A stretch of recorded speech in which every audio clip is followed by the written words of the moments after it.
How was your midterm? Ma'am, question তো easy ছিল কিন্তু টাইমটা একটু শর্ট মনে হয়েছে। মানে অনেক কিছু লেখা যেত কোয়েশ্চেনে, কিন্তু টাইম শর্টের জন্য দেখা গেছে অনেক কিছুই অনেক ছোট করে লিখতে হয়েছে। হুম হুম, না ঠিক আছে, 10 মার্কস এর অ্যান্সারের জন্য যতটুকু হয় আপনি অতটুকু লিখবেন। আহ এটা পেজ গুনে নাম্বার দেওয়া না, আপনি কতটুকু কন্টেন্ট কভার করতে পারলেন ব্রিফলি হলেও, দ্যাট ইজ হোয়াট ম্যাটার্স। আচ্ছা, খাতা দেখলে পুরোটা পরে বোঝা যাবে।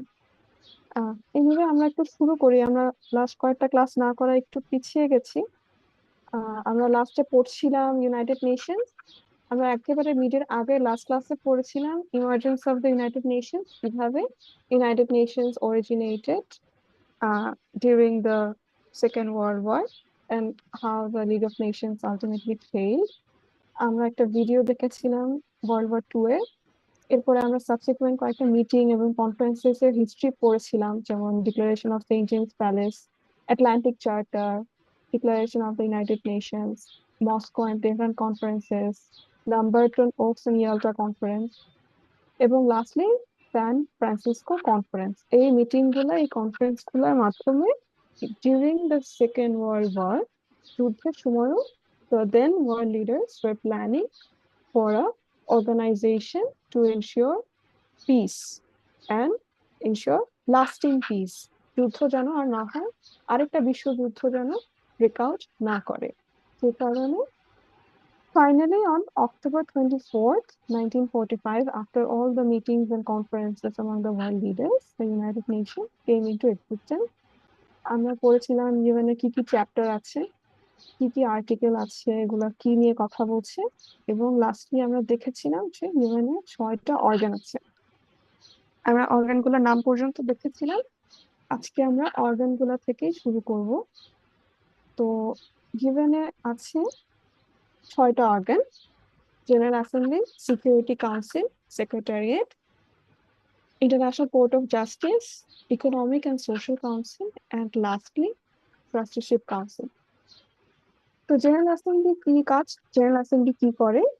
জেনারেল অ্যাসেম্বলিকে বলা হয় the democratic organ of the United Nation. কেন? Because it represents all the member state equally. 193 member state, সবারই একটা করে ভোট আছে, সো এখানে ইকুয়ালিটির একটা ব্যাপার আছে। Each country has one vote, which ensures equal participation in the global discussion. এবং ইউএন জেনারেল অ্যাসেম্বলির প্রাইমারি কাজ বা primary role is to pass resolutions and create a space for dialogue, democratic dialogue. সবাই একসাথে বসে যেন ডায়ালগ কন্ডাক্ট করতে পারে। এটার যে রেজলিউশন গুলো অ্যাডপ্ট করা হয়, এগুলো নন বাইন্ডিং, ঠিক আছে, এগুলো লিগাল না, এবং that is why these are not subjected to international law. এবং এখানে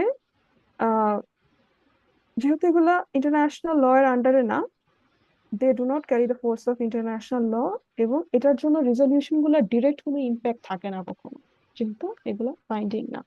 এবং assembly works on one country one vote, একটা দেশে একটা ভোট থাকে। তো কিভাবে ইউএন জেনারেল অ্যাসেম্বলি কাজ করে? Decisions are usually made by a simple majority vote. ঠিক আছে, 2/3 যদি এগ্রি করে তাহলে একটা রেজলিউশন পাস হয়ে যায়, সো মেজরিটি ভোট লাগবে। But for important matters like admitting new members, budgetary issues, peace and security concern, 2/3 এর মেজরিটি অবশ্যই লাগবে। নর্মালি একটা সিম্পল মেজরিটি হলে হয়ে যায়, বাট 2/3 মেজরিটি লাগবে ক্রিটিক্যাল ইস্যুগুলো নিয়ে কথা বলার সময়।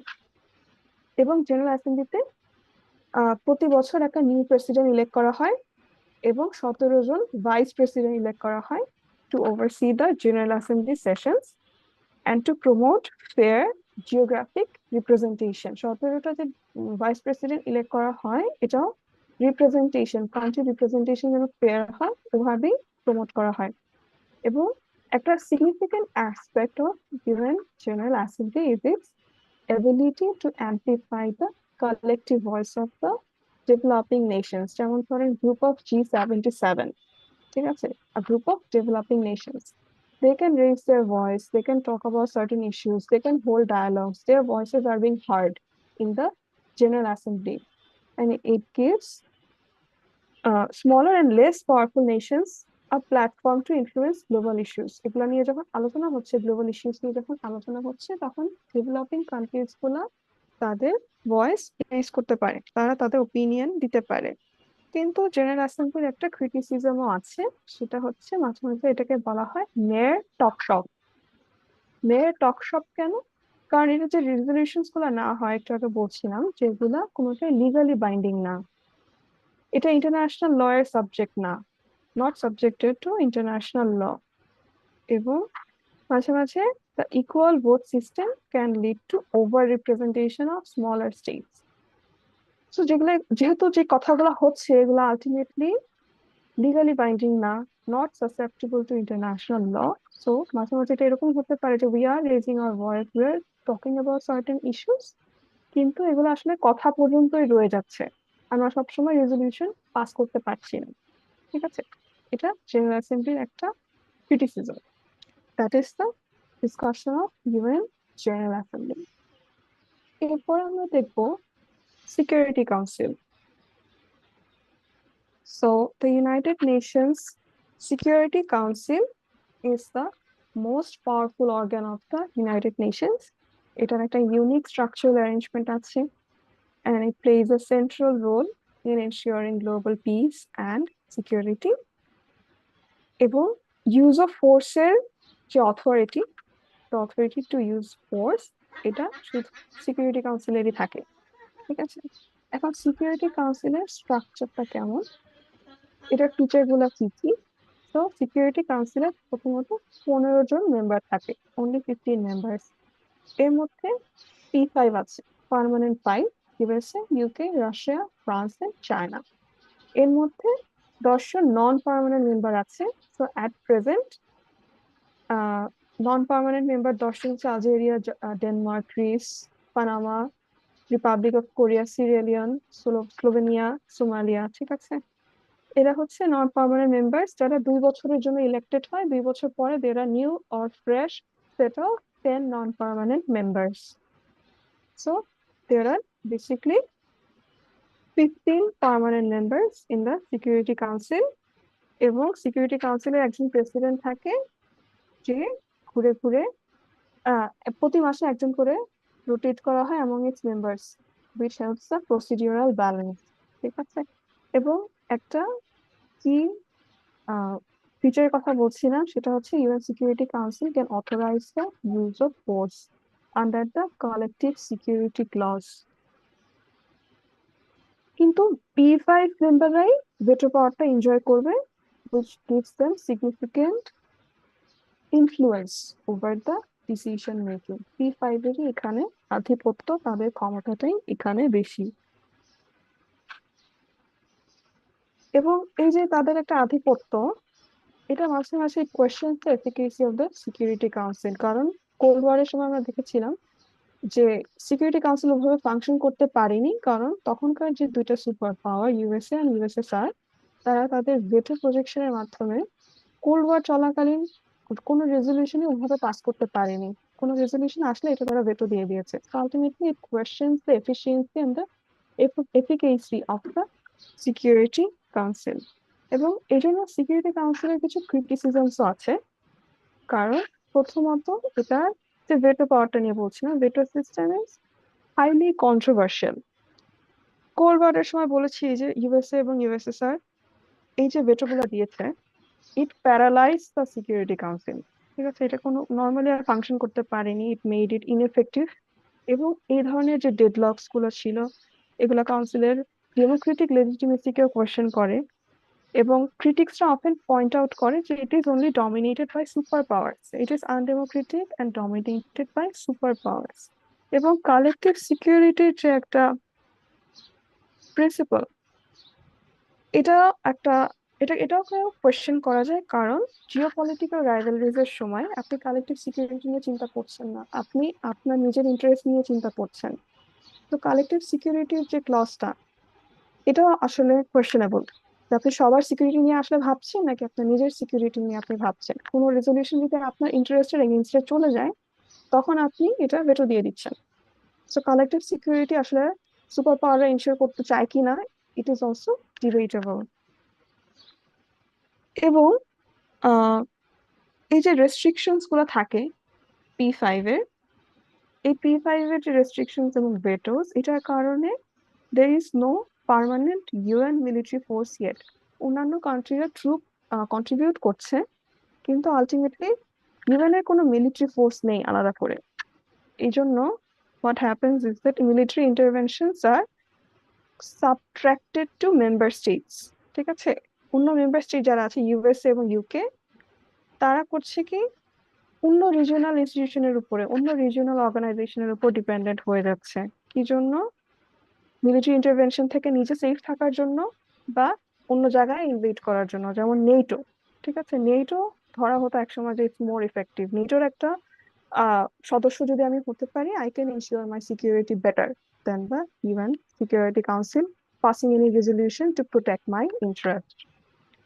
এই ক্রিটিসিজমস গুলোর কারণে, despite the fact that the United Nations Security Council holds immense authority and immense power, ultimately এটার যে পাওয়ার স্ট্রাকচার, এটার যে ভেটো পলিটিক্সটা আছে, এবং এই যে নন পার্মানেন্ট কান্ট্রিজ গুলো বা জেনারেল অ্যাসেম্বলির যে নর্মাল মেম্বার্সরা, তারা যে dependent on the powerful states for enforcement, sparks debates, controversies, and criticisms of the United Nations Security Council.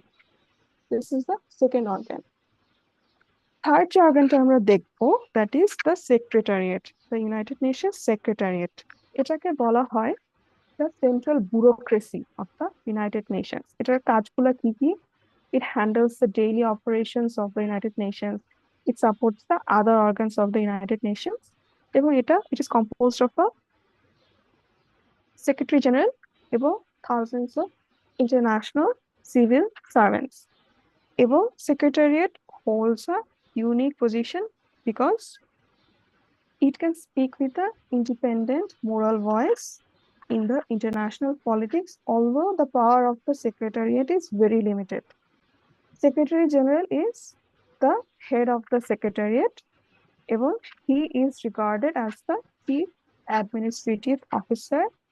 He ensures the organization running smoothly, and he ensures whether the organization is upholding the UN values.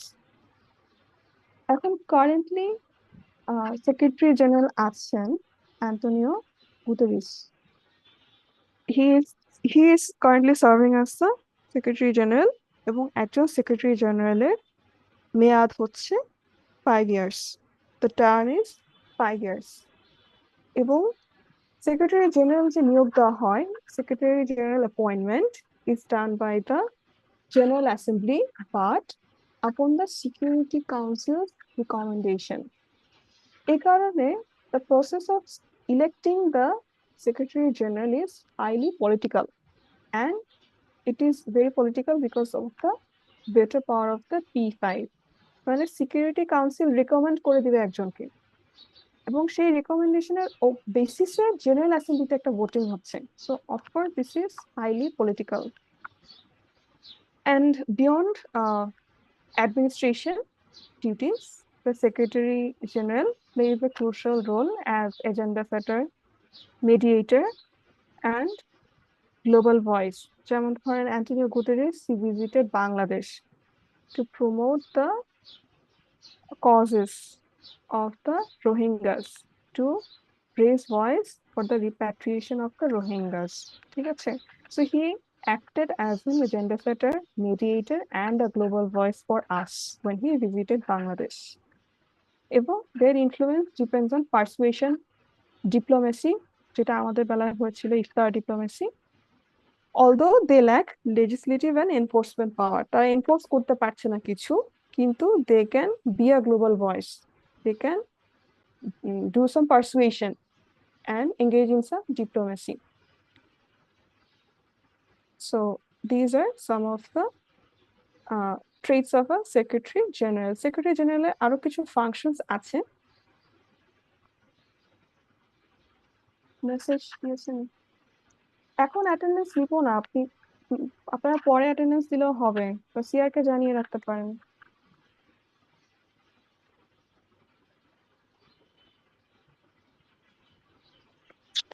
আচ্ছা, secretary জেনারেলের কি কি কাজ আছে?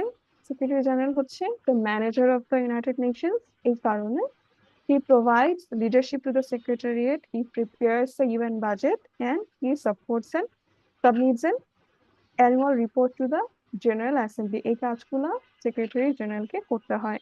এবং under Article 99 of the United Nations Charter, the Secretary General can bring the Security Council's attention to any issue which they believe threatens international peace and security. যেমন গাজার বিষয়টা অনেকবার অ্যান্টোনিও গুতেরেস সিকিউরিটি কাউন্সিলের সামনে তুলে ধরেছে।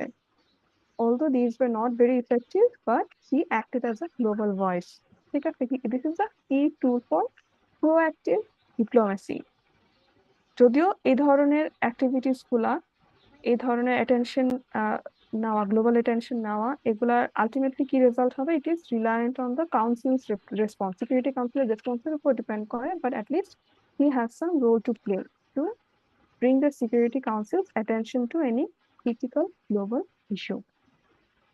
So this is the third organ of the United Nations, যেটা আমরা বললাম, the Secretariat. এরপর আমরা দেখব the fourth organ, that is the ECOSOC or the Economic and Social Council. So Economic and Social Council, সেক্রেটারিয়েটের কোনো ক্রিটিসিজম নেই? বুঝতে পারিনি। মিস থার্ড অর্গান সেক্রেটারিয়েটের কোনো ক্রিটিসিজম নেই?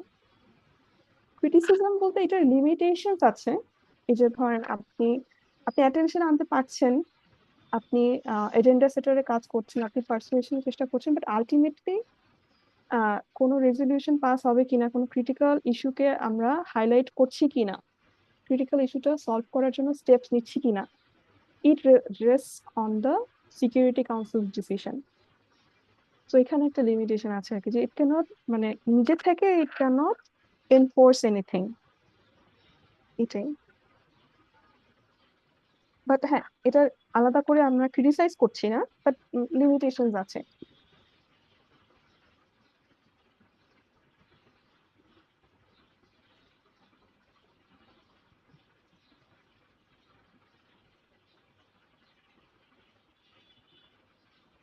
আচ্ছা, এরপর আমরা দেখবো economic and social council. Economic and social council হচ্ছে ইউএন এর একটা প্রিন্সিপাল প্ল্যাটফর্ম। এটার কাজ কি? It coordinates economic, social and other cultural related works. এটা কয়টা মেম্বার? এটা 54 মেম্বার স্টেটস, এবং এই member states are elected by the general assembly for a 3-year term. এবং এটা যে লিমিটেড মেম্বারশিপ, এটা সত্ত্বেও ECOSOC functions more like a committee of the UN General Assembly, and it focuses on broad issue areas like development, human rights, humanitarian affairs.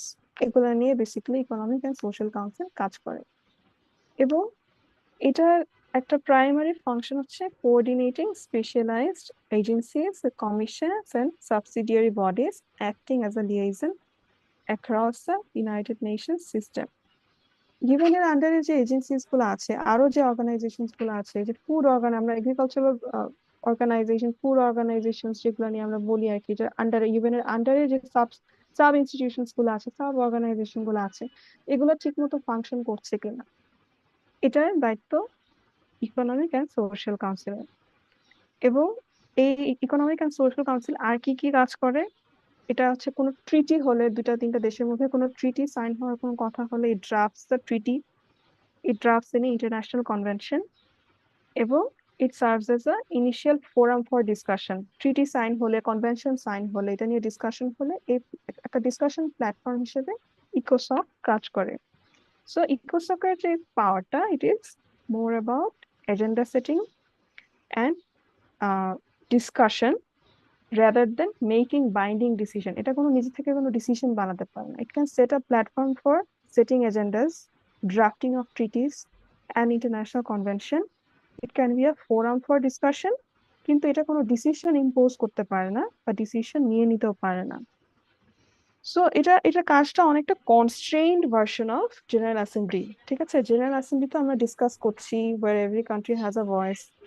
এখানে ইকোসকে সব দেশরাও সদস্য না, only 54 member states, they set the agendas they look over the subsidiary bodies and the specialized agencies of the United Nations, but ultimately এটা কোনো decision making এ help করতে পারে না, ঠিক আছে? এই জন্য বলা হচ্ছে ল্যাক্স সিগনিফিক্যান্ট এজেন্সি এবং mainly sets agenda and bestowed legitimacy, sets the stage for discussion. That's it, এই পর্যন্ত এটার কাজ। এরপরে আমরা দেখব international court of justice, ICJ, ঠিক আছে? আইসিজে কে বলা হয় the principal judicial organ of the United Nations. It is based in Hague. এবং এটার প্রাইমারি রোল হচ্ছে to settle the legal dispute between states and give advisory opinion on legal question of the countries. এবং এটার কি feature হচ্ছে যে jurisdiction is voluntary,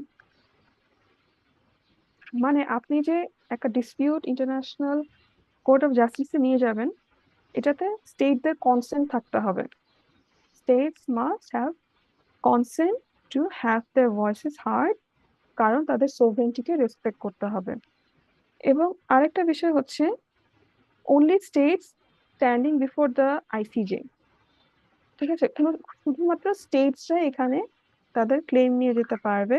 individual বা non state actors cannot sue the state centric nature of international law. Non state অ্যাক্টররা এখানে কোনো স্টেটকে সু করতে পারবে না, ঠিক আছে? স্টেটের সাথে স্টেটের সু করা বা লিগাল ডিসপিউটস গুলো দেখা হবে, নন স্টেট অ্যাক্টরস এর সাথে না। এবং এই জন্য আর কি আপনি যেহেতু আপনার ভলেন্টারি, আপনার কনসেন্ট লাগবে, এই জন্য বলা হয় যে ICJ respects state sovereignty for the fact that state consent ছাড়া it doesn't go for arbitration. এবং এটাকে বলা হয় যে ICJ basically recognizes states as the primary actor in the international relations, কারণ it wants to serve or reaffirm the international state system, ঠিক আছে? রাষ্ট্র পর্যায়ে এটার সমস্যাগুলো, লিগাল ডিসপিউটস গুলো সমাধান করতে চায়, rather than transcend it. Non state actor বা ইন্ডিভিজুয়াল লেভেলে কোনো কাজ করে না। Non-state actors cannot sue other non-state actors in this platform. এটা just কান্ট্রিদের মধ্যে লিগাল ডিসপিউটস বিটুইন স্টেটস, শুধু স্টেটদের মধ্যে লিগাল ডিসপিউট থাকলে এটা সলভ করা হবে, কারণ এটা দেশের সোভরেন্টিকে রেসপেক্ট করে। এবং দুইটা স্টেটের মধ্যে কোনো লিগাল ডিসপিউট সলভের সময়ও এখানে স্টেটদের নিজেদের কনসেন্টও নিতে হবে। তারা যদি কনসেন্ট না করে তাহলে তাদের ইন্টারনাল যে ডিসপিউট গুলা, এগুলা শোনা হবে না। So this is primarily the functions of the International Court of Justice, যেটা প্রিন্সিপাল জুডিশিয়ারি অর্গান এবং only settles legal disputes between states এবং advisory opinion দিবে on the legal questions of states. এরপর আমরা দেখব the last organ of the United Nations, which is the Trusteeship Council. So Trusteeship Councilটা কেন বানানো হয়েছিল? Second world ওয়ারের পরে যেসব কান্ট্রিগুলো ডিকলোনাইজড হচ্ছিল, সেই ডিকলোনাইজ কান্ট্রিগুলোর মধ্যে অনেক সময় গভর্নমেন্ট স্ট্যাবলিশ হতে সময় লাগছিল। তো ওই ইন্টারিম যে পিরিয়ডটা, ওই পিরিয়ডটার সময় trusteeship council was establish to oversee the administration of the territories এবং এনশিওর করা যে যে কান্ট্রিগুলো ডিকলোনাইজড হয়েছে সেই কান্ট্রিগুলোর যে ইনহ্যাবিটেন্টস আছে তারা যেন সেলফ গভর্নমেন্ট বা ইন্ডিপেন্ডেন্সের দিকে প্রোগ্রেস করে, they can seek for independence, এবং তারা নিজেরা যেন একটা সরকার ইলেক্ট করতে পারে, এই জিনিসটা গাইড করা ছিল ট্রাস্টিশিপ কাউন্সিলের মেইন দায়িত্ব। তো this was particularly important in the context of post world war two decolonisation. ওই সময়ের জন্য ট্রাস্টিশিপ কাউন্সিলটা খুবই ইম্পর্টেন্ট ছিল, but nowadays it is debated whether or not we need the trusteeship council at all. কারণ এখন আর ডিকলোনাইজেশন ওভাবে চলছে না, ডিকলোনাইজেশনের ওয়েভটা কিছুটা থেমে গেছে। তো এখন আপনার কোনো টেরিটরি ওভারসি করা লাগবে কিনা এটা নিয়ে আসলে এটার ফাংশন কতটুকু বা এটা আসলে দরকার আছে কিনা, দেয়ার আর সার্টেন ডিবেটস। তো লাস্ট যে টেরিটরিটা ছিল under the trusteeship council is the পালাও, which gained independence in 1994, এবং এরপর থেকে 1994 পর থেকে the council has suspended it's activities, কারণ আর কোনো কান্ট্রি ছিল না যেটা ডিকলোনাইজেশনের মধ্য দিয়ে যাচ্ছিল। কিন্তু এরপরেও it remains as one of the 6 principal organs of the United Nations for the practical purposes. যদি কখনো লাগে, যদি কোনো প্র্যাকটিক্যাল পারপাস অ্যারাইজ করে, ওই ক্ষেত্রে কি হবে, এই জন্য এটা রেখে দেওয়া হয়েছে। কিন্তু এটা মেনলি এই ট্রাস্টিশিপ কাউন্সিলের সিগনিফিকেন্সটা মেনলি হিস্ট্রিক্যাল, এবং এটার কন্ট্রিবিউশন ছিল mainly to decolonise and international oversight of colonial administration. এবং রিসেন্টলি যেটা বলছিলাম যে there has been discussions to formally dissolve the council, বা কাউন্সিলটা অমিট করে দেওয়া যায় কিনা, কিন্তু এখনো এটা নিয়ে কোনো কনসেনসাস রিচ করা হয়নি মেম্বার স্টেটদের মধ্যে, যে কারণে trusteeship council is still there, it is not functioning but it is still there. So the trusteeship council basically represents a complete phase in the United Nations work on decolonization.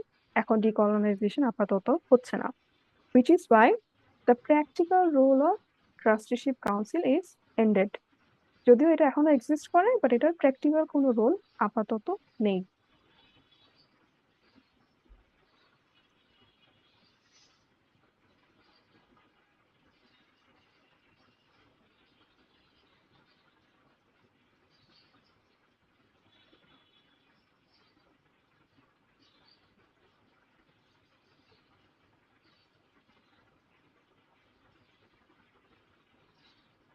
আচ্ছা, আমরা এরপরে দেখবো যে UN security কাউন্সিলের reformation নিয়ে। So আমরা ফার্স্টে 6টা যে different organs of United Nations সেটা দেখলাম, এটা কি কি কাজ করে কি কি কাজ করে না সেগুলো বেসিক্যালি জানলাম। সো ফার কারো কোনো প্রশ্ন?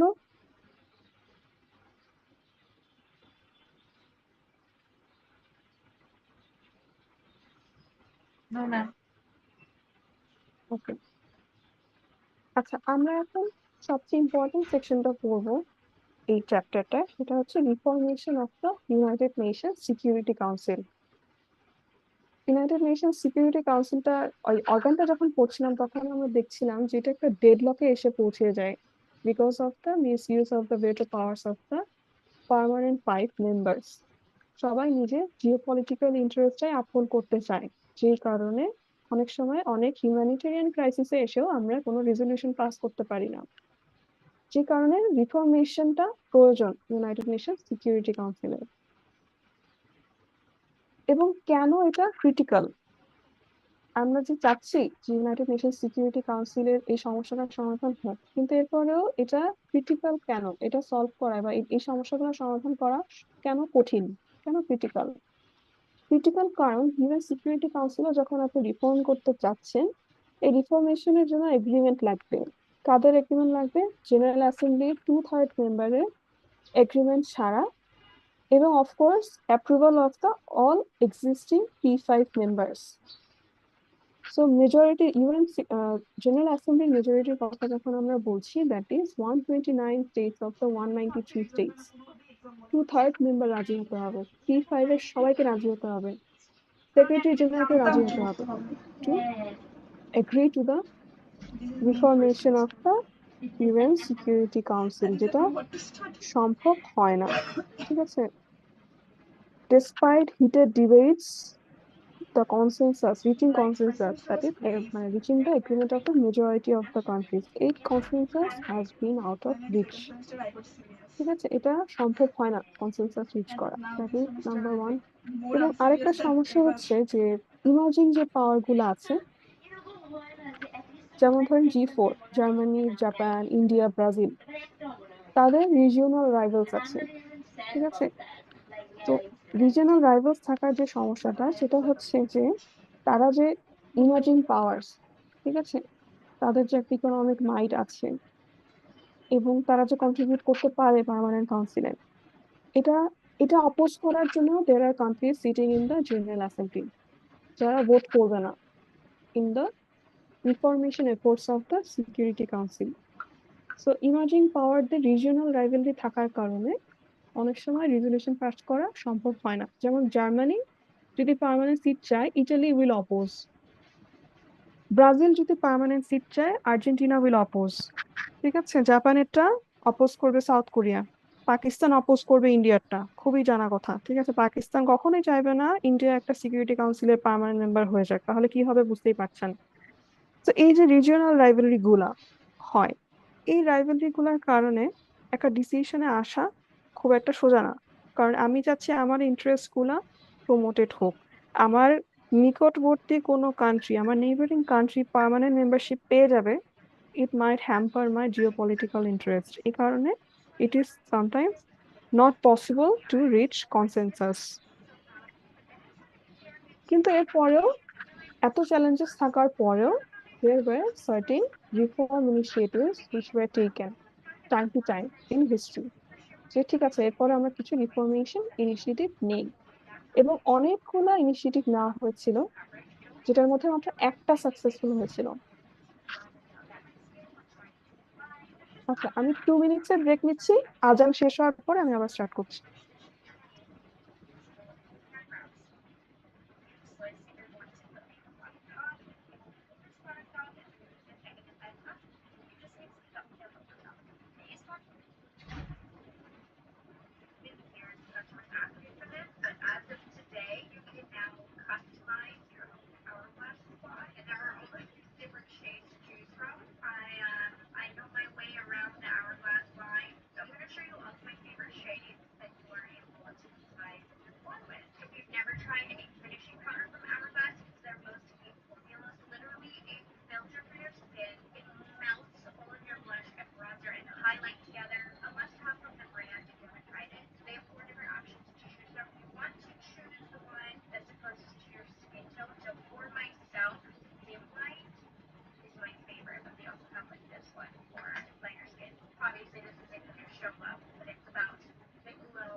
আচ্ছা, তো আমরা কিছু রিফর্মেশন ইনিশিয়েটিভ নিয়ে কথা বলছিলাম যে সিকিউরিটি কাউন্সিলের লিমিটেশনস আছে।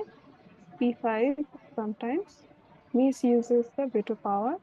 We need certain reformation of the Security Council.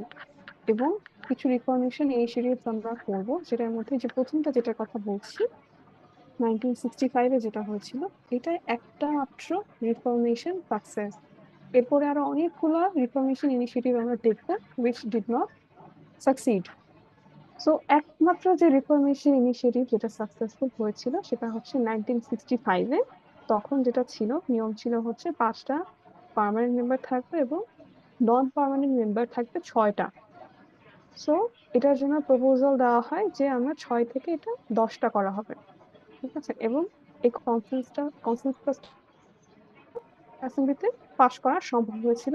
It was রাটিফাইড as well, যে কারণে till today, sitting in 2025, we have 10 non-permanent members and 5 permanent members, মানে এই যে 15 জন কান্ট্রি। এই রিফরমেশনটা হয়েছিল 1965-এ এবং এরপরে আরো অনেকগুলো রিফরমেশন ইনিশিয়েটিভ এসেছে যেগুলা কোনোটাই অ্যাডপ্টেড হয়নি। কি কি অ্যাডপ্টেড হয়নি সেগুলো আমরা দেখি।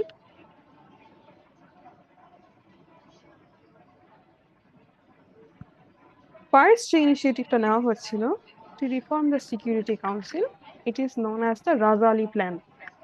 সো রাজালি প্ল্যান বেসিক্যালি কি ছিল? It was a proposal by the Malaysian ambassador Ismail Razali, এবং তার একটা প্ল্যান ছিল। He proposed to expand the United Nations Security Council membership to 24. আমরা জানি এখন 15টা আছে, এটা 24-এ এক্সপ্যান্ড করার জন্য, এনলার্জ করার জন্য রাজালি প্রপোজড। তার প্রপোজালটা কেমন ছিল? যে it would include new non-permanent members from the underrepresented region। যে রিজনগুলো থেকে আন্ডার রিপ্রেজেন্টেড থাকে মেম্বাররা, normally east Europe, Asia, Africa, Latin America, এই এই এরিয়াগুলো থেকে আন্ডার রিপ্রেজেন্টেশন দেখা যায় নর্মালি। তো এই এরিয়াগুলো থেকে we want new non permanent members, এবং আমরা নতুন P5 চাই, ঠিক আছে। তো বেসিক্যালি যেটা হবে সেটা হচ্ছে এক্সিস্টিং 5টা P5 থাকবে, আমরা আরো 5টা P5 চাচ্ছি, প্রেফারেবলি জার্মানি, জাপান এবং XYZ from Asia, Latin America, east Europe, এই জায়গাগুলো থেকে। এই নতুন P5 এর যেটা থাকবে না সেটা হচ্ছে ভেটো পাওয়ার থাকবে না, কিন্তু পার্মানেন্ট মেম্বার থাকবে 10টা। এবং যারা অলরেডি ভেটো পাওয়ার আছে তারা ভেটো পাওয়ারটা লিমিটেড ইউজ করবে, যেটা সম্ভব নয়। এবং 5টা নতুন P5 হবে যাদের কোনো ভেটো পাওয়ার আলটিমেটলি থাকছে না। সো রাজালের প্রপোজাল ছিল যে we have 10 non permanent members, এখানে আমরা আরো 4জন নন পার্মানেন্ট মেম্বার অ্যাড করব 2 ইয়ার্স বেসিসে। এটা হচ্ছে আন্ডার রিপ্রেজেন্টেড যে এরিয়াগুলা, East Europe, Asia, Africa, Latin America, এই জায়গাগুলো থেকে নেওয়া হবে। এবং এক্সিস্টিং P5 এর সাথে আরো নতুন P5 অ্যাড করা হবে যাদের ভেটো পাওয়ার থাকবে না। সো এই প্রপোজালটা যখন দেওয়া হয় তখন এক্সিস্টিং যে P5 আছে তারা এটা সাপোর্ট করে স্ট্র্যাটেজিক্যালি, যে ঠিক আছে এই প্রপোজালটা নিয়ে আসা হোক, let's see if it passes. কিন্তু দে সাপোর্টেড ইট স্ট্র্যাটেজিক্যালি, কারণ ওই যে বলছিলাম 2/3 ভোট লাগবে জেনারেল অ্যাসেম্বলির। So 2/3 vote will not be ensured due to blocks from the regional rivals, ঠিক আছে। সো এই যে স্ট্র্যাটেজিক সাপোর্টটা যেটা P5 দিয়েছিল, এটা একটা ক্যালকুলেটেড বেট ছিল, ঠিক আছে, লেটস বেট এটা পাস হয় কিনা। এবং regional rivalries actually block the 2/3 general assembly approval and the P5 war right, the plan failed, ঠিক আছে। সো রাজালি প্ল্যানটা আমরা যদি চার্টে দেখি, বেসিক্যালি এক্সিস্টিং ইউএন স্ট্রাকচারটা হচ্ছে যে পার্মানেন্ট মেম্বার থাকবে 5জন, নন পার্মানেন্ট মেম্বার থাকবে 10জন, টোটাল 15। রাজালের নিউ প্ল্যান যেটা ছিল যে এক্সিস্টিং P5 এর সাথে we want new P5 with no veto power, that would result in 10 permanent members. Existing 10 non permanent members এর সাথে আরো 4টা নন পার্মানেন্ট মেম্বার অ্যাড করে হবে 14। টোটাল মেম্বার থাকবে সিকিউরিটি কাউন্সিলের ইনক্রিজিং ফ্রম 15 to 24। এবং রাজালি প্ল্যানের বেসিক্যালি এইমটা ছিল যে আফ্রিকা, এশিয়া, ল্যাটিন আমেরিকা বা ইস্টার্ন ইউরোপ বা আদার ইন্ডাস্ট্রিয়ালিস্ট স্টেটস গুলো, এখান থেকে যেন পার্মানেন্ট মেম্বারের নাম্বারটা বাড়ানো হয়। যেমন আফ্রিকার সবটা যদি দেখেন চার্টে, আফ্রিকার কোনো পার্মানেন্ট মেম্বার নেই, কিন্তু রাজালি প্ল্যান অনুযায়ী আফ্রিকা থেকে যেন একটা পার্মানেন্ট মেম্বার থাকে। রিজিওনাল রিপ্রেজেন্টেশনটা এখানে ইম্পর্টেন্ট। এশিয়া থেকে একটা আছে, রাজালি চাচ্ছিলেন দুইটা থাকুক। ল্যাটিন আমেরিকাতে জিরো, কিন্তু রাজালি চাচ্ছিলেন এখান থেকে যেন অ্যাটলিস্ট একটা থাকে। তো এভাবে করে পার্মানেন্ট মেম্বারের যেন রিপ্রেজেন্টেশন থাকে, এটা রাজালি প্রপোজড। বাট আলটিমেটলি যেটা হয়েছিল আর কি, রিজিওনাল রাইভালরির কারণে 2/3 of the vote were not achieved from the General Assembly.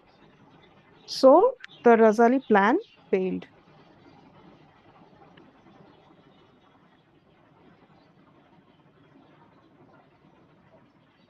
আচ্ছা, এটা ছিল first initiative to modify the UN Security Council. It failed because it could not break through the geopolitical blocks. Second আরেকটা attempt ছিল, which is known as the Annan Plan. ঠিক আছে, Annan Plan যেটা নেওয়া হয়েছিল 2005-এ। So in 2005, the former UN General Secretary Kofi Annan's একটা high level panel proposal ছিল, একটা হাই লেভেল ডিসকাশন ছিল।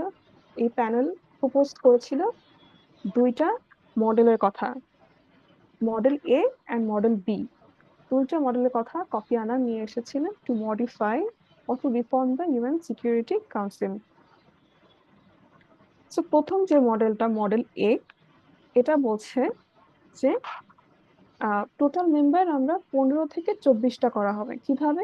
P5 থাকবে, P5 এর সাথে আরো 6টা নতুন পার্মানেন্ট মেম্বার অ্যাড হবে, এবং নন পার্মানেন্ট মেম্বার 10 জনের সাথে আরো 3টা অ্যাড হবে ফর 2 ইয়ার্স, সেটা হবে তাহলে টোটাল 13। ইন টোটাল সিকিউরিটি কাউন্সিলের সদস্য থাকবে 24 জন। এটা প্রথমে প্রপোজ করা হয় যে 6 new permanent members with veto power. ঠিক আছে, তার মানে 11টা কান্ট্রির ভেটো পাওয়ার থাকছে, এবং টোটাল এক্সপেনশনটা হচ্ছে 24টা মেম্বারের। হাউএভার শুরুতে যেটা বলেছিলাম যে একটা সিকিউরিটি কাউন্সিল রিফরমেশনের জন্য you need 2/3 of the vote of the general assembly and agreement of the P5। So এখানে যেটা হয়েছিল যে this plan faced opposition from USA and China. They sank the proposal. কেন? Because they feared a dilution of their influence. যদি আরো কিছু সদস্যের veto পাওয়ার থাকে, সো আলটিমেটলি ইউএস রেজলিউশন বা চায়নার কোনো জিওপলিটিক্যাল ইন্টারেস্ট থাকলে ওই প্ল্যানগুলোতে ভেটো দিয়ে দিতে পারছে অন্য কান্ট্রিগুলো আছে, তাদের ইনফ্লুয়েন্সটা ডাইলিউটেড হয়ে যাচ্ছে P5 যদি এক্সপ্যান্ড করে। ঠিক আছে, এজন্য এটা it was banned by USA and China. However, Kofi Annan came up with another plan যেটা আমরা দেখবো।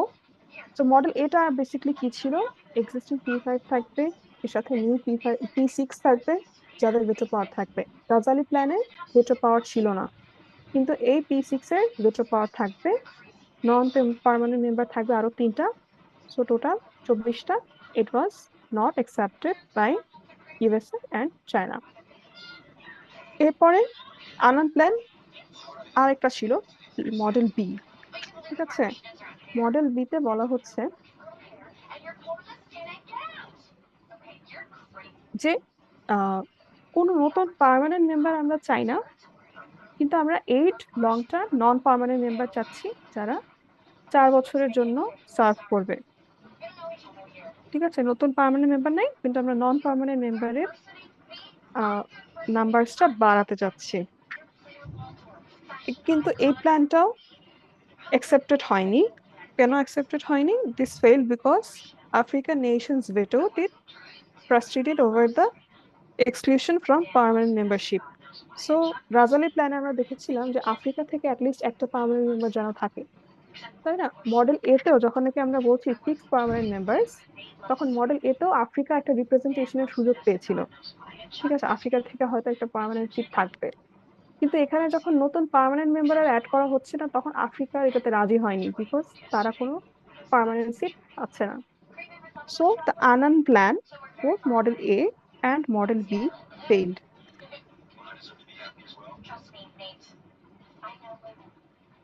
তো মডেল বিটা বেসিক্যালি কি ছিল আমরা একটু চার্টে দেখে নিই। এক্সিস্টিং P5 থাকবে, এক্সিস্টিং 10 এর সাথে নতুন একজন পার্মানেন্ট মেম্বার থাকবে, no veto 2 years. Third category of 8টা নতুন পার্মানেন্ট মেম্বার অ্যাড হবে। বেসিক্যালি এখানে মেইন সামারিটা হচ্ছে যে এখানে কোনো নতুন পার্মানেন্ট মেম্বার অ্যাড হচ্ছে না, টোটাল 24টা মেম্বার থাকবে। কিন্তু আফ্রিকা এটা পাস হতে দেয়নি, কারণ আফ্রিকার কোনো পার্মানেন্সি থাকছে না। So we saw the Razali plan, we saw the Annan plan, model A and model B, all of which were not adopted.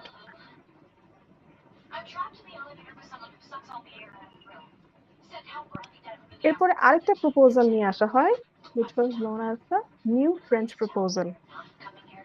New French proposal বলছে যে আমাদের যে main ক্রাইসিসটা in the Security Council, it arises from the fact that certain powers have veto power. Certain countries have veto powers এবং বাকিদের veto power নেই। সমস্যাটা মূলত হয় হিউম্যানিটেরিয়ান ক্রাইসিসের সময় যখন P5 veto পাওয়ারটা মিসইউজ করছে। এজন্য বলা হয়েছিল যে P5 শুধুমাত্র এই প্রপোজালটা বলছে যে P5 will focus on limiting the use of veto power in the humanitarian crisis. যখন হিউম্যানিটেরিয়ান ক্রাইসিস হবে এই সময় আমরা কোনো রেজলিউশনকে ভেটো দিয়ে দিব না, we need to let them pass. কিন্তু এখানেও একটা সমস্যা ছিল। তো হিউম্যানিটেরিয়ান ক্রাইসিস বলতে আমরা কি বুঝি? ধরেন গাজার কেসটা যদি আপনি ধরেন, এখানে রেজলিউশন গুলো পাস হতে দেওয়া তো উচিত ছিল। তারপরে ধরেন ইউক্রেন রাশিয়া ওয়ার, দিন শেষে এই যে যুদ্ধগুলো হচ্ছে, যে কনফ্লিক্ট গুলা ব্রেকআউটস করছে, আলটিমেটলি মানে it is a humanitarian crisis, innocent people R dyeing. So এই ক্ষেত্রে যেন ভেটো পাওয়ারটা কম ইউজ করা হয় বা লিমিটেড ইউজ করা হয়, এটা ছিল প্রপোজালটা। ইউনাইটেড কিংডম সাপোর্টেড ইট, কিন্তু question was raised by USA, Russia and China. তাদের প্রশ্ন ছিল যে who decides what counts as a humanitarian crisis. Sceptic P3 বলেছে যে আমরা কিভাবে বুঝবো কোনটা হিউম্যানিটেরিয়ান ক্রাইসিস এন্ড কোনটা হিউম্যানিটেরিয়ান ক্রাইসিস না। তো এই যে এখানে জিওপলিটিক্যাল ইন্টারেস্টের একটা ব্যাপার আছে, যে আমি যেটাকে মনে করছি নেসেসারি মিলিটারি ইন্টারভেনশন, ঠিক আছে, ইসরায়েলের কথাটাই যদি ধরেন, যে তারা মনে করছে they are carrying out military interventions to annihilate Hamas. কেন? কারণ for them Hamas is a terrorist organisation, তারা নিজেদের সিকিউরিটি ডিফেন্ড করছে। সো এটা কোনো হিউম্যানিটেরিয়ান ক্রাইসিস তারা মনে করছে না, বরং মনে করছে তাদের স্ট্যান্ড থেকে ফ্রম দেয়ার জিওপলিটিক্যাল ইন্টারেস্ট, তারা মনে করছে they have a right to protect themselves. ঠিক আছে, তারা এটাকে হিউম্যানিটেরিয়ান ক্রাইসিস মানছি না, প্রেজেন্ট এক্সাম্পল থেকে যদি বলি। এবং নিউ ফ্রেঞ্চ প্রপোজালের সময়ও এটা নিয়ে প্রশ্ন তোলা হয় যে কোনটা হিউম্যানিটেরিয়ান স্ট্যান্স, কোনটা হিউম্যানিটেরিয়ান ক্রাইসিস, এটা কে ডিটারমাইন করবে, কে বলবে পাবলিকলি যে এটা humanitarian crisis and we need to think about using our veto powers। এটা নিয়ে কে ডিসাইড করবে, এটা নিয়ে কোনো ডিসিশন হয়নি। এবং new French proposal was also opposed from G4, India, Brazil, Germany and Japan, and also the African Union regarding their representational grievances, যে তাদের এখানে কোনো রিপ্রেজেন্টেশন থাকছে না, তাদের ভয়েসেসও হার্ড হচ্ছে না। So ultimately this proposal, the new French proposal, was not adopted. So this was the third proposal.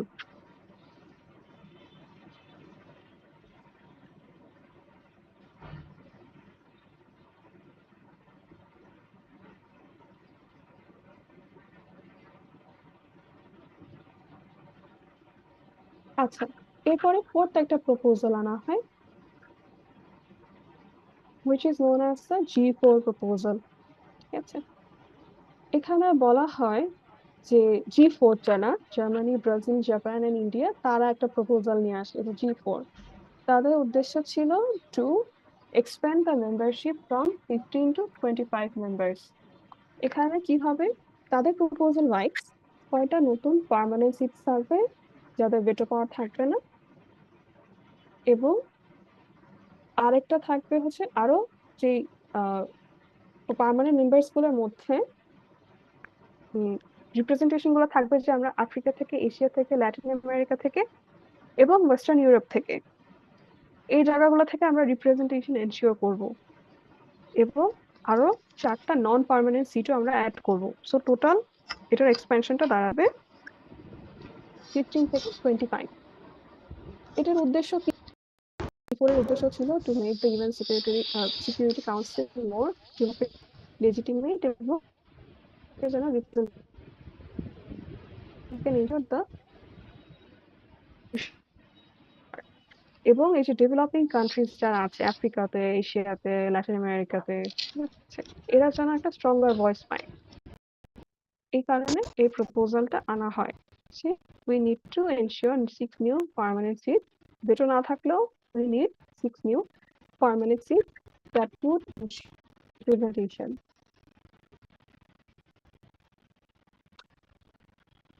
তো এই প্রপোজালটাও অ্যাকসেপ্টেড হয়নি because it also had limitations. তো কেন অ্যাডপ্টেড হয়নি? কারণ G4 এর জন্য কোনো ভেটো পাওয়ার ছিল না। সো আলটিমেটলি আপনি সিকিউরিটি কাউন্সিলের সদস্য হচ্ছেন, কিন্তু আপনি ভেটো পাওয়ার যদি না পান, আসলে আপনার আপনার আসলে ইনফ্লুয়েন্সটা কতটুকু থাকলো? সিকিউরিটি কাউন্সিলের সদস্য হলেন, কিন্তু আপনি ভেটো দিতে পারছেন না। হিউম্যানিটেরিয়ান ক্রাইসিসের রেজলিউশন গুলা অন্যরা ভেটো দিচ্ছে, আপনি কিছুই করতে পারছেন না। সো আলটিমেটলি এটা আনএক্সেপ্টেবল। উইদাউট ভেটো হলে পার্মানেন্ট সিট পেয়েও এটা আসলে খুব একটা it would not serve your interest. So without veto হওয়ায় এটা আনএক্সেপ্টেবল ছিল এবং সিম্বলিক ছিল, যে সিম্বলিক যে আমি just I am a member of the permanent council. So এটা একটা সিম্বলিক সার্ভিস পার্ট করবে, প্লে করবে। এটা কোনো আসলে এটা কোনো ক্রুশিয়াল কোনো রোল প্লে করতে পারবে না। এবং এই যে রিজিওনাল রাইভালরিজ এর কথা আগেও বলেছিলাম, সবসময় রিজিওনাল রাইভালরিজ থাকে। এই যে Pakistan would not support Italy, south Korea, Argentina, G4 যে অ্যাসপিরেন্টস বা ডেভেলপিং কান্ট্রিজ, ইমার্জিং পাওয়ার্স, এদের রাইজ বা এদের মেম্বারশিপটা অপোজ করেছে। এবং এরপরে P5 এরও রিলাক্টেন্স ছিল, যে P5 ও চাচ্ছে না, যে ভেটো পাওয়ার না থাকলেও P5 চাচ্ছে না যে তাদের মেম্বারশিপটা এক্সপ্যান্ডেড হোক এবং তাদের যে একটা privilege status, they are the P5, the powerful 5, the only countries with veto power, বা তারাই হচ্ছে পার্মানেন্ট কাউন্সিলের সদস্য, এই এই স্ট্যাটাসটা তারা শেয়ার করতেও চাচ্ছিল না। এবং আরেকটা ইম্পর্টেন্ট বিষয় যেটার কারণে most of the resolutions or the most of the proposals were not accepted, এটা হচ্ছে যে 2/3 অফ দ্য মেজরিটি জেনারেল অ্যাসেম্বলিতে আসে না, পলিটিক্যাল ডিভিশনের কারণে হোক, রিজিওনাল রাইভালরির কারণে হোক। ঠিক আছে, এই কারণে আলটিমেটলি একটা ডিসিশন রিচ করা, একটা নতুন প্রপোজাল ইমপ্লিমেন্ট করা regarding the reformation of the United Nations security council is very difficult.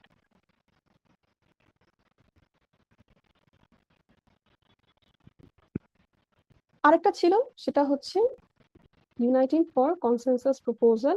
12টা দেশ, তাদেরকে কফি ক্লাবও বলা হয়, তারা পার্মানেন্ট মেম্বার্স অ্যাড করতে চায়নি।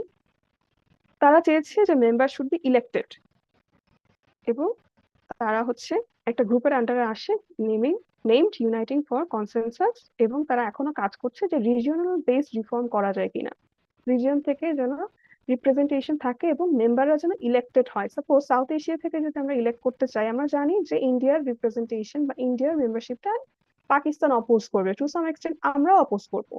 তো আসলে একটা রিজিয়ন থেকে কাকে আমরা সিলেক্ট করতে পারি to be a permanent member, এটা যেন ইলেকশনের বেসিসে হয়, হুট করে যেন কাউকে দিয়ে দেওয়া না হয়। সো রিজিয়নালি বেসড রিফর্মের জন্য প্রপোজাল বলা হয়।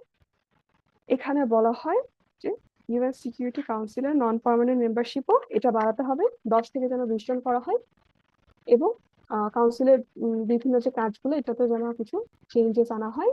নন পার্মানেন্ট মেম্বার্সদের কি হবে, তারা যেন 2 টার্মসে থাকে, তার মানে 20টা নন পার্মানেন্ট মেম্বার্স থাকলে তারা বাই রোটেশন ঘুরে ঘুরে 2 বছরের জন্য ইলেক্টেড হবে, এবং নন পার্মানেন্ট মেম্বার্সরা ইমিডিয়েট রি ইলেকশনের জন্য অ্যাপ্লাই করতে পারবে। ধরেন আপনি 2 ইয়ার সার্ভ করলেন এবং এরপরে আপনি আবার জন্য পরে আরো 2 ইয়ার্স সার্ভ করতে পারেন, সেটার জন্য তারা রি ইলেকশনের জন্য অ্যাপ্লাই করতে পারবে তাদের জিওগ্রাফিক্যাল গ্রুপিংস এর মাধ্যমে। আবার আপনি যেন ইলেক্টেড হন, আপনাকে যেন সিলেক্ট করা হয় Beijing on your performance in the security council, এই জিনিসগুলো নিয়ে আলোচনা হয় এবং পর্যালোচনা হয়। কিন্তু এটারও লিমিটেশনস ছিল, অফকোর্স। সো ইউএফসি গ্রুপটা যেটা ছিল, it was led by Italy, Pakistan, South Korea and Argentina. ঠিক আছে, তারা হচ্ছে they opposed any expansion of the permanent seat.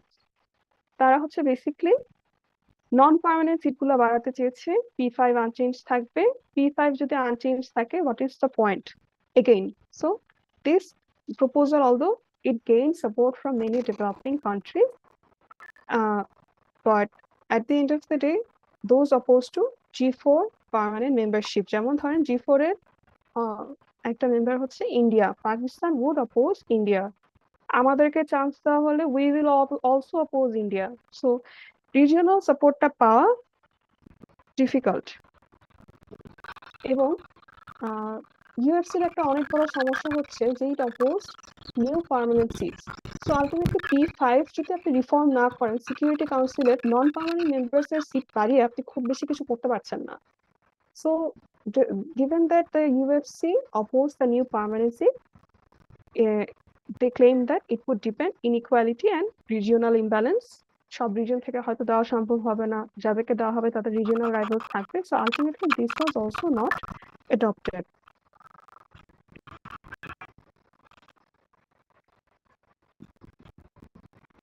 Sixth যে রিফর্মেশনটা আমরা দেখবো সেটা হচ্ছে আফ্রিকান ইউনিয়নের প্রপোজাল। সো আফ্রিকান ইউনিয়নের কথা হচ্ছে যে they want representation in the permanent seats and they are proposing for new 5 non-permanent seats.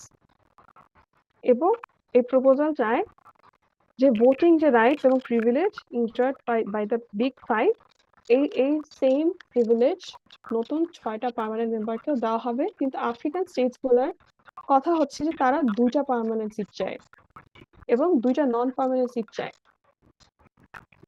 এবং এটার কারণ হচ্ছে যে তাদের যে ট্রুপ কন্ট্রিবিউশন, এবং এই যে আফ্রিকান এবং এশিয়ান কান্ট্রিজগুলোর যে ট্রুপ কন্ট্রিবিউশন থাকে এটা অনেক বেশি। তারা ইউনাইটেড নেশনস পিস কিপিং এ যেহেতু এত বেশি ট্রুপ কন্ট্রিবিউশন করছে, they should definitely get permanent seats, নাহলে তারা কেন ট্রুপ কন্ট্রিবিউশন করবে? তাদের প্রপোজালের মেইন কথা হচ্ছে he who gives more should get মোর।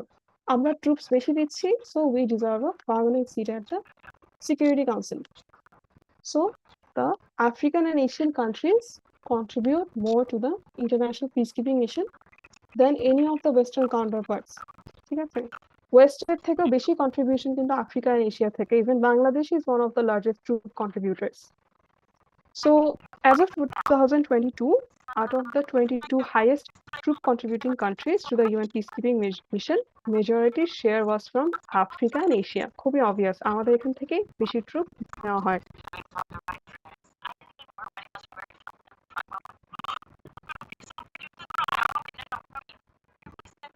কিন্তু এই আফ্রিকান প্রপোজালটা তো ইস্যু ছিল।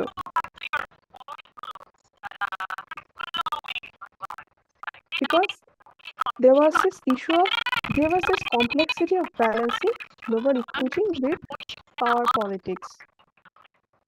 ঠিক আছে, সো ফার্স্ট যেটা বলছিলাম, ফার্স্ট সাইডটা আমি আরেকটা একটু দেখাই যে আফ্রিকা চাচ্ছিল নিজের জন্য 2টা সিট খুব বেটার, কিন্তু তারা অন্যদের জন্য এই যে ওয়েস্ট ইউরোপিয়ান কান্ট্রিজের জন্য চাচ্ছিল ব্লু ল্যাক, মানে ল্যাটিন আমেরিকার জন্য চাচ্ছিল, ইস্টার্ন ইউরোপের জন্য চাচ্ছিল, বাট মেইনলি বলছিল যে এশিয়া এন্ড আফ্রিকা থেকে বেশি দেওয়া হবে কারণ তাদের ট্রুপ কন্ট্রিবিউশন বেশি। কিন্তু এই যে over representation of western Europe, যখন আপনি বলছেন যে ঠিক আছে এশিয়া এন্ড আফ্রিকাকে বেশি সিট দেওয়া হোক বাট আমরা ওয়েস্টার্ন ইউরোপেরও রিপ্রেজেন্টেশন চাচ্ছি, তখন যদি আপনি ওয়েস্টার্ন ইউরোপ থেকে জার্মানিকে সিলেক্ট করেন তাহলে আলটিমেটলি কি দাঁড়ালো? আপনি রিজিওনাল রিপ্রেজেন্টেশন এনশিওর করতে গিয়েও একটা স্পেসিফিক এরিয়ার রিপ্রেজেন্টেশনটা বাড়িয়ে দিচ্ছেন, কারণ অলরেডি পার্মানেন্ট সিট আছে ফ্রান্স এবং ইউকের। এর মধ্যে আপনি জার্মানিকে ইলেক্ট করলেও ওয়েস্টার্ন ইউরোপের মেম্বার স্টেটস বেশি হয়ে যাচ্ছে, which is raising the concern of unfair duplication. তো আপনি এশিয়ার সিট বাড়াচ্ছেন, আফ্রিকার সিট বাড়াচ্ছেন, ওয়েস্টার্ন ইউরোপের 3টা সিট করে দিচ্ছেন ultimately. So this is the over representation of western Europe. এবং রিজিওনাল ইমব্যালেন্স তো থেকেই যাচ্ছে। সো আফ্রিকা যদি 2টা পায়, এশিয়া থেকে অলরেডি একটা আছে, সো আমরা যদি আরো 2টা অ্যাড করে দিই, এশিয়ার মেম্বার স্টেটস হয়ে যাচ্ছে 3টা। সো ল্যাটিন আমেরিকা এবং ইস্টার্ন ইউরোপ থেকে একটা একটা করে দিলেও আলটিমেটলি তারাও আন্ডার রিপ্রেজেন্টেড হচ্ছে। সো রিজিওনাল ইমব্যালেন্স থেকে যাচ্ছে। একটা হচ্ছে যে কোনো একটা এরিয়ার ওভার রিপ্রেজেন্টেশন হয়ে যাবে এই প্রপোজালটার মাধ্যমে, আর একটা হচ্ছে রিজিওনাল ইমব্যালেন্স হবে, এবং ইকুইটি কনসার্ন তো আছেই।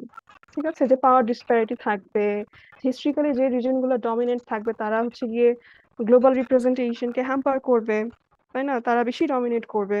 সো আলটিমেটলি এই প্রপোজালটাও, আফ্রিকান ইউনিয়নের যে প্রপোজালটা, ইট ওয়াজ নট অ্যাকসেপ্টেড।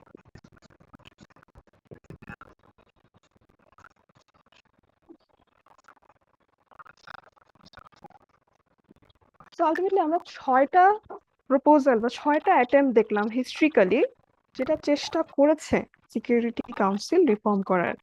প্রতিটারই কিছু না কিছু লিমিটেশন ছিল। অনেকগুলো প্রপোজাল ভালো ছিল কিন্তু সাপোর্ট পায়নি, অনেকগুলো প্রপোজাল আবার P5 এর এগ্রিমেন্ট পায়নি। So it is a debate, it is a serious concern যে আমরা সিকিউরিটি কাউন্সিল কিভাবে রিফর্ম করব। ঠিক আছে, তো এখানে সমস্যাগুলো রয়ে গেছে। প্রপোনেন্টস অফ এক্সপ্যানশন, সো এখানে অনেকে বলছে যে greater representation will add additional legitimacy, আমাদের রিপ্রেজেন্টেশন দরকার, আমাদের এক্সপেনশন দরকার। অনেকে আছে যে এক্সপেনশনটা সাপোর্ট করে, ডিবেট আছে দুই রকমের, একটা হচ্ছে যে এক্সপেনশনটা সাপোর্ট করে, আরেক দল মনে করছে যে, যারা নাকি স্কেপটিক্স, তারা মনে করছে যে এক্সপেনশন আলটিমেটলি খুব একটা ফ্রুটফুলনেস নিয়ে আসবে না। কারণ সিকিউরিটি কাউন্সিলকে যে দ্রুত অ্যাক্ট করতে হয়, ডিসাইসিভলি অ্যাক্ট করতে হয়, এই ধরনের decision making will be hampered if we have to many members. এটা ছোট কাউন্সিলই রাখা উচিত, এটা বড় কাউন্সিল করা উচিত না। এজন্য বলা হচ্ছে some countries such as United States, China, Russia, they believe that if the Security Council member is increased to some 24 or 25 members or more members, তাহলে আলটিমেটলি কাউন্সিলটা একটা ছোট version of quarrelsome general assembly হয়ে যাচ্ছে। আমরা যদি বেশি সদস্য বাড়িয়ে বেশি ডিসকাশন করি তাহলে তো we have the general assembly, তো কাউন্সিলের তো কোনো প্রয়োজন নেই। তো এক্সপেনশনের পক্ষে আছে একদল, এক্সপেনশনের বিপক্ষেও আছে একদল। দেয়ার আর ডিবেটস যে আদৌ এক্সপেনশন দরকার আছে কিনা। সো কনক্লুশন হচ্ছে যে আলটিমেটলি এই ইস্যুটা এখন পর্যন্ত ডেডলকটে আছে। সবাই নিজেদের ফেভারিট একটা স্কিম নিয়ে আসছে, নিজেদের ইন্টারেস্ট নিয়ে আসছে রিফরমেশনের জন্য, কিন্তু ultimately we see the lack of progress on the unity of the United Nations. দেখেন, জেনারেল অ্যাসেম্বলি 2/3 ভোটস আমরা ইনশিওর করতে পারছি না। এটা আসলে আলটিমেটলি ইউনাইটেড নেশনস এর ইউনিটিকে প্রশ্ন করে। ঠিক আছে, এবং declaratory posture of United Nations চার্টারে বলা হচ্ছে যে they want enlargement, they are open to that, কিন্তু অ্যাকচুয়ালি এগুলো রেটোরিক্যাল। ঠিক আছে, আলটিমেটলি P5 চাবে না যে তাদের ইনফ্লুয়েন্সটা ডাইলিউটেড হয়ে যায়। আলটিমেটলি তারা ডিক্লেয়ার করে থাকলো যে ঠিক আছে উই ওয়ান্ট রিফর্ম, যদি আমাদের ইউনাইটেড নেশনস এর প্রোগ্রেসের জন্য, ইমপ্রুভমেন্টের জন্য, if we need reformation we are open to that, এটা তারা চার্টারে বলছে, কিন্তু আলটিমেটলি এটা ওরা অ্যাডভোকেট করে না, তারা এনলার্জমেন্ট চাচ্ছে না। সো আলটিমেটলি দিস ইজ একটা ডেডলক। সো পরীক্ষায় হয়তো প্রশ্ন এরকম থাকতে পারে যে আপনি আপনি কি মনে করেন এটা কি সিকিউরিটি কাউন্সিল কি রিফর্ম করা উচিত বা উচিত না, হলে কিভাবে করা উচিত, কি কি রিফরমেশন অ্যাটেম্পটস এখন পর্যন্ত না হয়েছে, সেগুলা কেন ফেল করেছে, কিভাবে একটা ফুল প্রুফ একটা সিকিউরিটি কাউন্সিল রিফরমেশন আনা যায়, এটা নিয়ে প্রশ্ন এই অ্যাঙ্গেল থেকে থাকতে পারে। এন্ড এই চ্যাপ্টার থেকে অফকোর্স আপনাকে ইউনাইটেড নেশনস এর অরিজিন, কিভাবে ইউনাইটেড নেশনস ক্রিয়েটেড হয়েছে, এটা নিয়ে আপনাকে খুব ক্লিয়ার ধারণা রাখতে হবে, এবং অর্গানস গুলোর ফাংশন এগুলো পড়তে হবে, কি কোন কোন অর্গানসের কি ফাংশন বা ক্রিটিসিজম থাকলে সেটা কি। এবং আমরা 6টা রিফরমেশন প্রপোজাল দেখেছি আজকে, যেটা এখনো সাকসেসফুল হয় নাই। সো আলটিমেটলি রিফরমেশন দরকার আছে কিনা, কেন দরকার, কিভাবে করা সম্ভব, আপনার কি ওপিনিয়ন, আপনি পার্সোনালি কি মনে করেন, এই অ্যাঙ্গেল থেকে সিকিউরিটি কাউন্সিল রিফরমেশনটা পড়ার চেষ্টা করবেন। আজকের ক্লাস এই পর্যন্তই। Any question?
ইউনাইটেড নেশনসের প্রিন্সিপাল যে অর্গান 6টা আমরা দেখেছি, অর্গানস গুলো আপনারা পড়বেন। আমি এই চার্টটা দিয়ে দিব, এটা একবার জাস্ট একটু দেখে রাখবেন যে অর্গান গুলোর আন্ডারে কি কি সাবসিডিয়ারি অর্গানস গুলো আছে। ঠিক আছে, যেমন জেনারেল অ্যাসেম্বলির আন্ডারে আছে ইউএনডিপি, তারপরে ইউনেপ, ঠিক আছে, ইউনিসেফ। এগুলোর আন্ডারে কি কি আছে এটা একবার জাস্ট দেখে রাখলে আপনার একটা ধারণা থাকবে যে কোনটার আন্ডারে কোনটা আছে, কোন সাবসিডিয়ারি অর্গানের আন্ডারে কোনটা আছে। ঠিক আছে, সেক্রেটারিয়েটের আন্ডারে অনেকগুলো সাবসিডিয়ারি অর্গানস আছে। তারপরে আপনার স্পেশালাইজড এজেন্সিজ আছে, যেমন এই যে food and agriculture organisation, international fund for agricultural development, international labour organisation, IMF. ঠিক আছে, এই স্পেশালাইজড এজেন্সিস গুলা লিস্ট ধরে আর পড়াচ্ছি না, কিন্তু আমি এটা দিয়ে দিব, আপনারা কাইন্ডলি এটা একবার হলেও দেখে রাখবেন।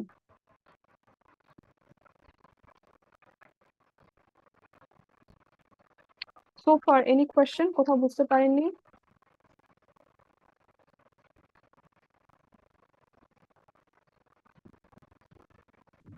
No ma'am.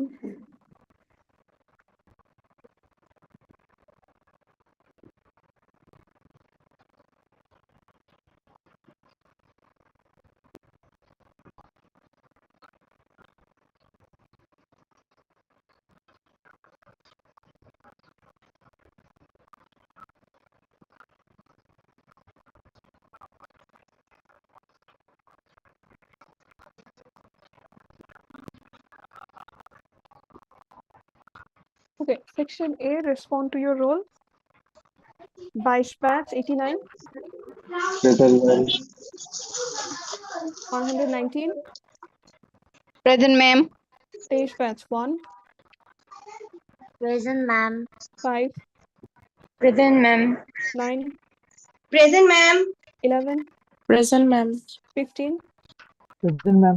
17, Present, ma'am. 19, Present, ma'am. 25, Present, ma'am. 29, Present, ma'am. 31, Present, ma'am. 33, Present, ma'am. 35, Present, ma'am. 37, Present, ma'am. 39, Present, ma'am. 43,